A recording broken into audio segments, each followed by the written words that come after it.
Yeah, right. I'll let you take over. Brilliant. Well, hello everybody. Good morning, good afternoon, good evening, wherever you're calling from. I hope you've all had a very good week. I know for a lot of you, it will have still been a challenging week, and I've heard some of the challenges that you guys have been facing. And I thought I'd use some advice, some input on ways to overcome some of these challenges you've been facing. So I know one area that can come up quite a lot, especially when we're starting out, is that magical word called no, and what it does to us and what it really means. Um, the first thing I would always look at when you hear a no is look at the bigger picture and actually celebrate you've heard a no. And you're probably like, why would you celebrate that, Ryan? I didn't get any money. I didn't end up getting the deal. Well, because it's the compound effect of you actually first taking the actions to get somebody on the call. That's already a big win in itself. And starting out in business, we can see everyone else that's been at it for years with all the shiny objects and all the nice things we want and all the life that we're going after, and forget that we can have that too, but there are compounding actions that have to take place. And the big thing from all the most successful people out there, those who have more money than you, those who have the life you want, the business you want, they've just heard more no's than you at this point.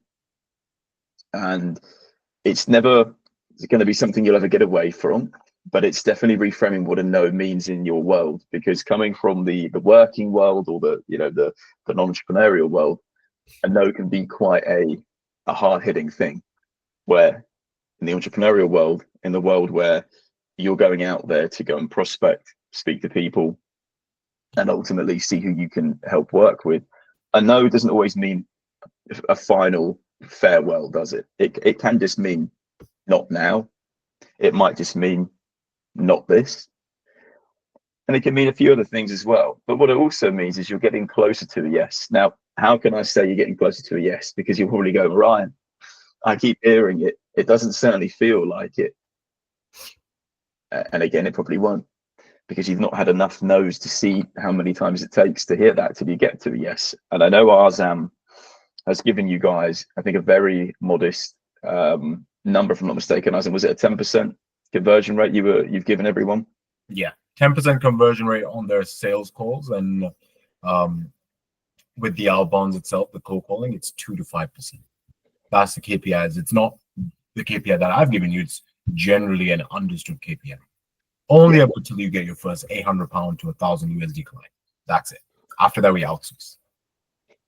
So the logical part of getting past though is, yes, look at the numbers. And if you even have like a tick sheet or something, go, all right, that's the first one, that's the second one. So, all right, I'm actually sometimes just visualizing you getting closer to that yes is going to be a big difference. Because if it's all in here all the time, you're not able to really pull it out and see what you've done, how far you've came, and what you've taken away from it. The other danger, again, of focusing just on this no is that we don't take the good stuff that's actually happened, because you would have still had a conversation with your prospect. You'd have still said something to maybe help them overcome a certain limiting belief. You'd have still said something that showed value. You'd have still said something that's ultimately built your confidence up. So the next time you speak to somebody, it's even easier. And we can get clouded with our judgment on this, forgetting that we're getting stronger and stronger and wiser, and they're just more skillful each time we go back out there. It's just shifting the mindset a bit to never get to a state where you might be feeling desperate, and where you might then be feeling like, oh my God, I just need this yes, I need this yes. That's where it becomes even more difficult, because you'll end up fighting so much more resistance and probably going off the process that you knew you should be following, because you'll be clouded full of emotions and certain feelings that are trying to keep you away from hearing that word no. Hopefully you guys are following so far, but this is just part of business and sales. And I think it's a big mindset shift just coming into the entrepreneurial world. In a job market where you're getting a salary, if you hear a no, it's like, oh yeah, whatever, I'm getting paid regardless. But that's also why you end up getting the pay you get paid and the life you get given. It's why everything's heavily dictated, and you're more controlled there. Where again, this world we live in here now, as long as you can control yourself and keep yourself in a good mental state to just do those required actions, it then unlocks all the possibilities that you're actually looking for. But it's like that's like the barrier to entry. Because if you think about it, if you're feeling it, they felt it, I felt it, Arzam's felt it, everyone's been through it. And those who end up getting the reward are just those who just hear enough no's and just keep plodding on through anyway. And I get it. We put these big expectations on us. You know, we want to take over the world tomorrow. We think, all right, that's it. I'm going to make the change. We get to that moment, we go, right, I'm going to do it. And then we get hit with those learning lessons, those no's. And we're not sure how to kind of turn around and to give us the right perspective. But what I could just tell you from experience, from myself, from hundreds of salespeople that I've worked with, and just hundreds of entrepreneurs, they don't view the ones that have ultimately succeeded and are still around, still doing it, and are still growing, is they just look at a no as not now. It's just means not now, or not this, meaning my offer, how I maybe presented it, how I maybe connected the dots to solving their problem wasn't good enough. Great. Now I can review that and go, well, what could I have done different? What you don't want to do is just burn out, going call after call after call after call, dragging yourself through it, not being mindful in it, and just hoping that, well, if I get on enough calls, there's going to be a yes eventually. Yes, that's kind of true. But if you're still not mindful and with the right attitude and keep into your process, it will also take you down the depths of despair where it'll be very difficult to get back out. So just look at it as that no just means not now, or maybe not this. But they didn't say no to you personally and said, hey, that's the it. Don't call me again. I'm blocking you. You're the worst person I've ever spoken to. They don't think that. It's business. You can always come back a few weeks later, a month later, a day later, and come and try again. No one says no. Like, there's nothing that stops you. And, you know, people will respect that more in business as well, your ability to go back and evaluate, reconsider what you may have proposed, and maybe have another conversation with them and show them another way that they could see the value that you may not have been able to convey at that time. And you'll be amazed that people will be more receptive to that, because they see that you're actually trying to do your best to help them. And if people can see that as well, they're more willing to have a conversation with you and see you as a valuable person, because most people are too focused on their own thing all the time. And if someone comes along and tries to help them, they're always more open to speaking with you. So don't look at it as like it's a death sentence, like it's the final end of it all. Time's going to move on. Their business is going to evolve. You're going to evolve. And by having more calls and even hearing these things called no, you then have to just stop and go, what have I said? What have I taken away from that call? What can I learn and improve for the next one? And I know Arzam, when you first got started with closing, it wasn't like everyone you spoke to was going, yes, let's go for it. Let's do it. Here's the card. Arzam still heard no's. But I'm just curious, Arzam, how did you overcome that at the start? Because I know you got hit with some no's and there was some questions you had coming up. But what was your take on that at the time when you first got started? When I first got started, it was more just trusting the process, knowing who I'm taking advice from. It was basically you telling me, okay, this is what you have to do. This is the core structure you have to follow. Here are a couple of examples. Right, that's all I basically trusted. And even now, it's you'd say I've done way over 1,000, actually multiple thousands of calls, and I'm still at this point nervous. All because of that subconscious pressure on me that we're spending $850 to $950 a day on ads. So if I don't liquidate that, basically setting fire to money. So there is that subconscious pressure. And the way I handle that is knowing that all I can do is just follow the process. If I don't follow the process, if I let this nervousness impact the process, then I'm just gonna basically set myself up for failure. So there's literally 0 point in being nervous or self-sabotaging yourself for no reason. A couple of quick things that I'd like to mention is one of the books that I've read from Price Pritchett. It's called Hard Optimism. Now, what he talks about is the explanatory style of a high performance individual and explanatory style of a low performance individual, or someone that doesn't achieve much in life. The explanatory style, meaning when something happens, when you get an outside stimulus coming towards you saying no, or I don't want this, or this is never going to work, one of your family members saying that, the explanatory style that explains to themselves subconsciously, okay, this is just one step closer to a yes. This is just preparing me from where I need to go. Okay, this is just part of the process. We're expecting people to say no. That sort of explanatory style, rather than someone saying, "Oh, look, here's proof it doesn't work. It's not going to work. I can't do this. It's not for me." Right? There's a difference between those two explanatory styles. The high performance individual explains it in the right way to yourself, knowing what the end goal is and knowing the other, uh, end of the explanatory style is not going to help you in any way.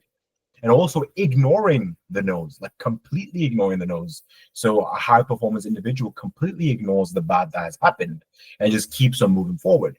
I'm going to be very, very honest. Last point before I give it back to you, Ryan, is I take L's, like, L's daily, like big L's, like for the new offer. Yesterday, I won't go into too much detail. There's no point. I haven't done it yet, right? So they told me to do something. I took a lot of effort to get it done, and then it just didn't end up going well. So all of that effort, all that stress just completely gone to waste. So on a daily basis, someone like all of us on this call that actively do a lot more than an average person, you're going to basically go through a lot more L's or losses or setbacks than the usual person, which makes you feel like you're losing a lot, but you're not really. Just generally doing a lot more, which also increases like the likelihood of you achieving a lot more. Hopefully that made sense, guys. But yeah, I'll give it back to you, Ryan. Hopefully that's the question. No, great point. And the thing is with us, we're all curious minds. We're all learning at the end of the day. And I think we all know that, life is to teach us lessons, because ultimately, if we're not where we want to be, we have to learn how to get there. And it's by going and venturing out down that path that we have not walked down ourselves. Even if we have the plan and someone's there guiding us, we're still having to take those physical actions ourselves. We're still having to walk down it. So we're still learning, even though we've got the process, even though we've got someone guiding us, we're still having to experience that for the first time. And just knowing that, again, you're always going to face maybe your past self that's never done that before, challenging your new self, who you're becoming. And again, I think, we've probably all been to the gym or know about the gym, lifting weights consistently, feeling the pain. You hear that saying, no pain, no gain. I think it's always a good analogy to look at just life like that, because in some way, if there's some sort of resistance, some sort of challenge, some sort of obstacle, it's for us to stop at it and go, okay, is this gonna be the thing that now I stop at and say enough is enough for no good reason? Or is this something that's now here to teach me something? Because if I'm facing resistance, or I'm facing a challenge here, it's because I've got the opportunity to grow at this point and take something away from it, that the next time I deal with it, it's not going to be an obstacle. And again, I know all of you have had this in your life up to this point anyway. It's just difficult, I think, sometimes to get into that mindset if you're not careful, that when you're in this business world where it's you, like I think it's always that realization that it's you. There's nothing else we can point and blame at any time now, because we can do it. We've all done it. We've all had excuses. We've all had reasons why we're not where we want to be before. In this game, the big scary hairy thing is that, well, it's us. It really is us and our attitude and our belief behind it. So again, some other advice I would say for you guys is, don't be afraid to reach out to one another. Ask Arzam and speak to one another. When the time's right, to keep yourself in the right frame of mind. You're not alone on this journey. Everyone around the world that ever starts these ventures is feeling it. And it's just knowing that it very much is temporary, as long as you do persist with it. It's not going to be like nail biting and grueling all day long, and it won't feel like that for too long. It's just getting those reps in. And as you've seen with other students here, when they've just bit the bullet and just gone for it, a few weeks, a month down the line, they're in a whole different position, and you get that confidence because you've done it. And then you can look at yourself in the mirror and go, well, I did that. That was me. And I done it. I can keep doing more and more of that now. And it's just having that belief there, which is formed by you taking those actions. So I would just say, always keep mindful of the effort you're putting in, the preparation before you're going to do your actions, and then the attitude you're actually going with when you go to do what you're about to do. Make sure you're in the right frame of mind. Put the right effort in, prepare yourself accordingly, have the right attitude. Don't lose sight of the bigger picture. but very much bring it back down to ground as well, and know that these tiny actions you're taking today are what compounds to getting you that desired outcome.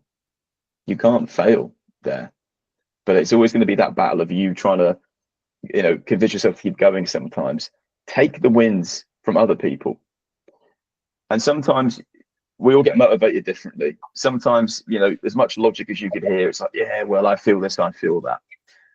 One thing I found that used to help me a lot when I first started out in sales, and again, look, I'll give you some insights. I used to be terribly, terribly nervous when I used to go out and sell.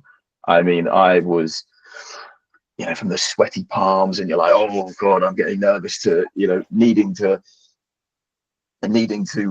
run off to the toilet. Sorry for the detail, but I was so nervous all the time. And I was always worried about, what are they going to think? What are they going to say? How am I going to become this? How am I going to become that? Eventually, I just learned to I was like, well, who cares what they think? They've got their own world going on. They're not fixated on me as an individual. They've got a problem. I'm a problem solver. I love helping solve people's problems. So let me just go with the attitude of, I'm going to be the best problem solver that I can be. I'm going to listen more attentively. I'm going to have a good energy about me.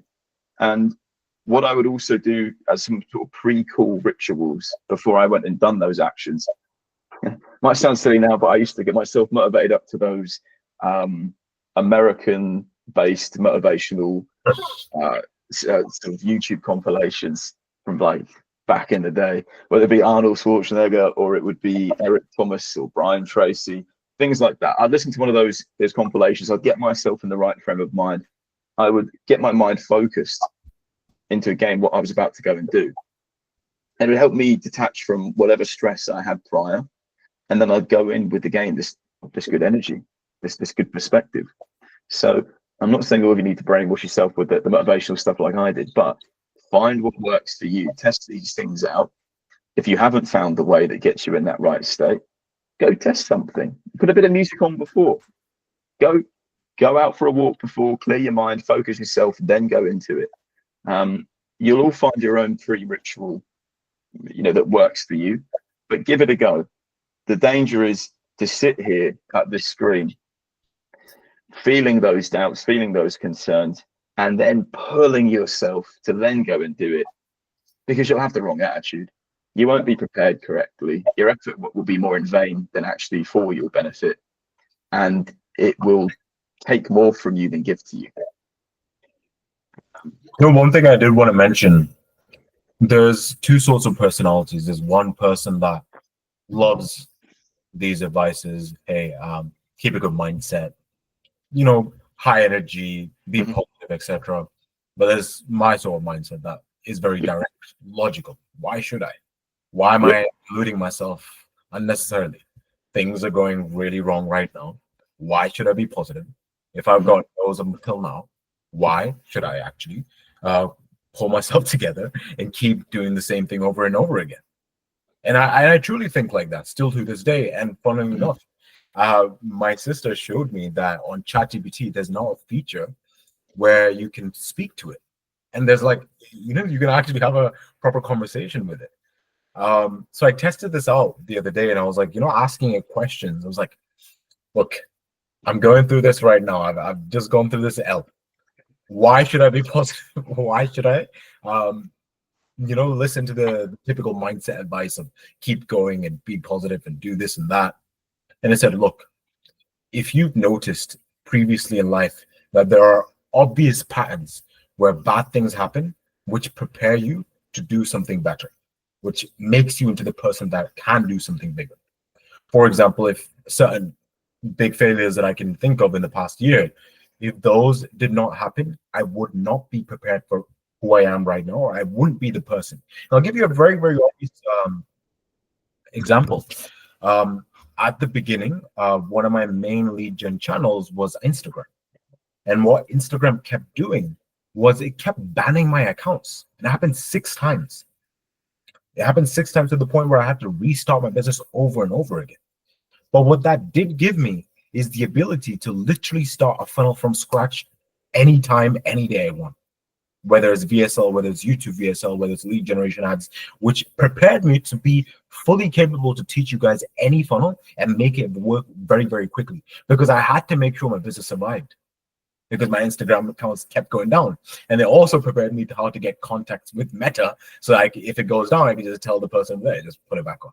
So it prepared me and like kind of allowed me to become the person that is fully credible in teaching you guys how to start funnels and make money very quickly. So I'm very glad that happened. So anyway, long story short, what this ChatGPT AI thing said to me was, if you've noticed patterns that things have happened in the past, led you to do bigger things, then just notice life as a bunch of patterns. You adapt to patterns and learn. And the definition of learning is same situation, new behavior. Same situation, new behavior. So if you've noticed that there is a pattern, then how can you take this L that you've basically gone through very recently? How can you kind of make this something that can benefit you? I really hope that this is making sense to people that are very, very logical like me. Why should I be positive? What's it going to do for me? It's because if the purpose of our life is moving forward and actually getting to things that we want, then the only logical thing is noticing patterns from our failures or things in the past and learning, meaning same situation, new behavior.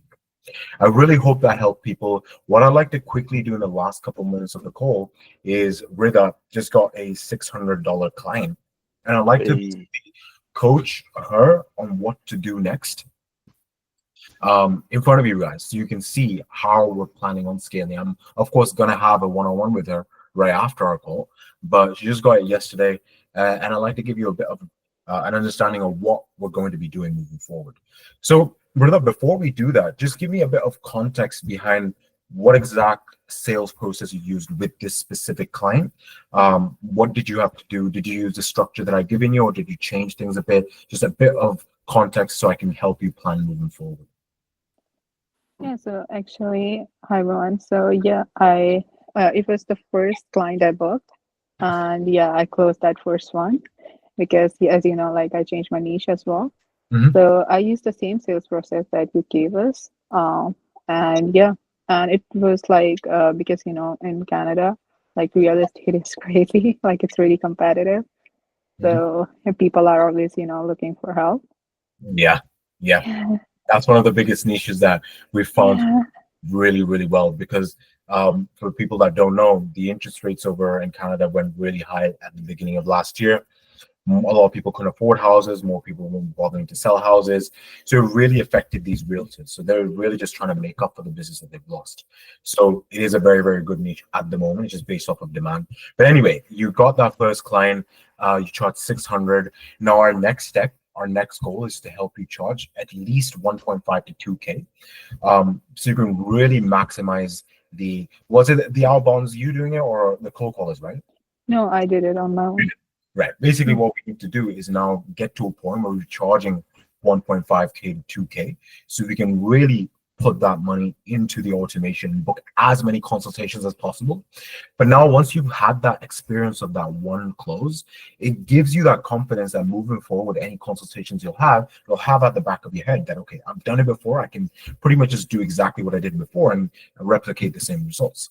So, with business getting to seven figures, there's three stages. Stage one is just brute force, just ignore all the doubts that you have, all the you doubting yourself, whatever the case is that is stopping you. You just brute force your way through it, get your first couple of clients. Once you have your first 1 to 3 clients, you then repeat the process over and over again like a robot. So your next action steps basically would be repeat the process over and over and over again until you make at least 6 figures or multiple 6 figures. Now I'm going to ask you a question.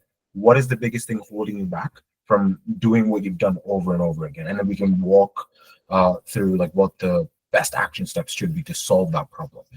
Let me rephrase that again. What is stopping you from charging someone, for example, even 600 10 times again? What is the main bottleneck? See, for now, I didn't have experience, you know. It was my first client, and I'm not sure, like, you know, if in the end we will be able to deliver the results or not. I'll try my best, but you know, with the first clients, it's all you're just trying new things. So, yeah, that's why I didn't charge a lot. But from the once I have the confidence, maybe I'll, I start charging more than that. So it's basically the bottleneck or the thing that's stopping you from charging a lot more and getting a lot more clients. It's just confidence in whether you'll be able to deliver or not. That's it. Yeah, like first it's the first client, so I just wanted to charge that and see how things goes. Makes sense, but you could have charged a lot more. But Yeah, I think I would have, even if I would have said 2,000, she would have agreed. should have done, should have done that. But anyway, no problem. We'll do that for our second client. But what I want you to have confidence in is the ability that Awais has basically shown to us so far. Awais has worked with realtors in the past. He has generated 15,000 plus leads. Now, can we guarantee anything? Probably not. But what your client more wants to see is your effort, your intention that you are doing the best to actually get them results. You know, the new program that I've invested into, that's what they're talking about. The way you maintain a relationship is value and then relationship as well. Now, if you're basically delivering them a solid amount of leads or helping them move along with their goals, then there's no reason why they want to stop working with you, right? So just basically taking it one step at a time. But anyway, we'll discuss much more of that on our call afterwards. But yeah, hopefully that was useful for people. And Nazia, you have one question about this specific situation? Yes, before that, actually, before getting the first one, I just want to ask, I know you say, like, when once we have got like about 100, like a 1K or 1.5K, and then we can start doing our own ads things. But obviously with the first client, I remember from project one, that it's like we charge the advance and then like 10% of the, whatever they make. Obviously, it will take time. Is there any other way we like just charge one off? Yeah, we don't. So basically, and I take responsibility for this. A lot of people get confused with this. But to be honest, we did just join Project 2, so you probably go through this right now. That the upfront plus commission is just for our first client. So the reason we do that is because then it's a much easier sell. They think that you're you have vested interest in getting them results because you're charging them a percentage, right? After that, we never ever do commission. We never do commission. It's either charging 1K or 1K to 3K or even 5K if you're really great. That's the goal. We're never ever going to do commission. And right now, the project 2 that I've sent to you, because you literally just joined an hour ago, so you're going to see that I've given you an action plan on how to just charge 800 to 1,000. So you can use a bit of that money to put into either cold callers or basically running lead generation. It's like Abdul. I'll show you his chat. He sent it to me the day before. So he's charged 4,000. So he's worked himself up from, I think first client was 1.5K, and he's now charged 4,000. Look at his chart. This is Abdul. Yeah, I can see that. 4,000 charged. So you're basically literally taking it one step at a time. And I think this is 15th or 16th client, if I'm not. Yeah. Okay. This client, he's kind of built that confidence. So it really is one step at a time. Okay. Yeah. Well, thank you so much. I really hope that answered your question. Of course, if you have anything else, shoot me a message. Yeah. One thing before we end the call, guys, this year I'm really taking the agency seriously, meaning I'm basically doing the thing that I'm teaching you guys and potentially moving away from coaching. And the biggest reason is for that is because my personality, where my strength is just being very logical, just getting it done.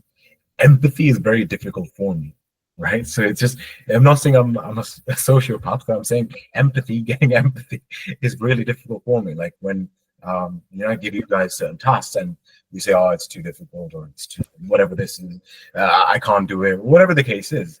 It's very difficult for me to understand where you're coming from, because in my head, it's like, okay, just get it done. What do you want me to do? You asked me to teach me this business and just get it done. What else do you want me to say? So where my strengths lie is just being very logical, just working with businesses and helping them grow and just really getting a dialed in sales process. So my point here is that I really, really am teaching you the thing that I'm focused on myself currently. I won't talk too much about the new agency because I feel like an idiot doing this and not showing you guys instead. So I'll show it to you guys when the time comes, but I've already proven to make the firm flow AI thing work very quickly, 5K in the first 20 days. So just to prove to you guys that I've done it myself once again very quickly. So I just really need you guys to ignore the emotions, whatever comes up. I know it's difficult. What are we gonna do about it? I was just having a conversation with someone before that, they were telling me that their current job, they're literally treating them like an animal. They work for this one trust, NHS trust, specific hospital for 15 years. And now just because they've changed management or something like that, they're making her do like picking up, heavy things, moving things around, and just treating her very, very badly because just because she's very nice, she can't refuse. So that's the reality of the work environments that some people have. It's brutal. It's tough. I say just put a bit more attention on this, even if it takes slightly longer. I really do promise you it's going to be worth it. But yeah, I'll let you end off the call, Ryan. Any last thoughts on setting everyone up for a very, very solid week, and especially when we're going to be starting to fast moving forward. And I think Nazia, you have one more thing to say. I was gonna say you must be saying that it's good Nadia joined late, but I'm gonna ask you. Sorry, what's that? I said you must be saying that that's good thing Nazia joined late this conversation because she will be asking 100 questions. That's all right. I'm just wondering, you said you're going away from the coaching thing. You but guys obviously you're gonna won't be not immediately. Okay. Yeah, you guys won't be affected. I shouldn't be worried. I shouldn't be worried. No. Like the people currently in the program, nothing to worry about. I'm just saying moving forward, I'm maybe gonna take more people on, but that's later. We will be proud to be your last batch then, but yeah. Absolutely. Absolutely. But yeah, Ryan, any last words that you like to say? You're on mute, by the way. I was just saying, it's the one on my t-shirt which says overnight success is a fairy tale. And like Arzam said, sometimes you just got to just do the work, feel whatever you're feeling and get past it. One of my mentors that's worth over £50 million told me every time when I ever got stuck, it is what it is. Just get on with it. And as logical and hard hitting as that can be, sometimes you need to apply that in a world full of feelings. Sometimes it's the logical actions, like Arzam said, that are going to be the difference between where you'll get stuck in your head versus just getting on the ground and taking those actions. Be mindful of the resources you've got access to right now, fully utilize them, and just know that with those actions you'll take, you can massively transform everything in a short period of time, as proven by the students already and with what Arzam's done. So I wish you all the best of luck. It's going to be a fun journey, and you're all going to be a lot stronger 2.0 version by the end of it. I can tell you that. Absolutely. 100% agree with that. And it's going to be an interesting month coming ahead. You guys doing your normal jobs and fasting and also trying to do this at the same time. Let's not think about it too much, but just don't let go of the systems. Momentum is key. If you are putting in certain actions every day, stay consistent with that. It really, really will help you. Right? Don't just chill out for the whole month. Obviously, other things are important in this month, but don't give up on this thing that we're doing right now, because inshallah, this time next year, hopefully you're not even doing your job. It can really change things that fast. But yeah, I'll catch you guys next week. It was seriously a pleasure catching up once again, and really appreciate the advice, Ryan. Good luck, everybody. Good to see you all. Well, guys, all good.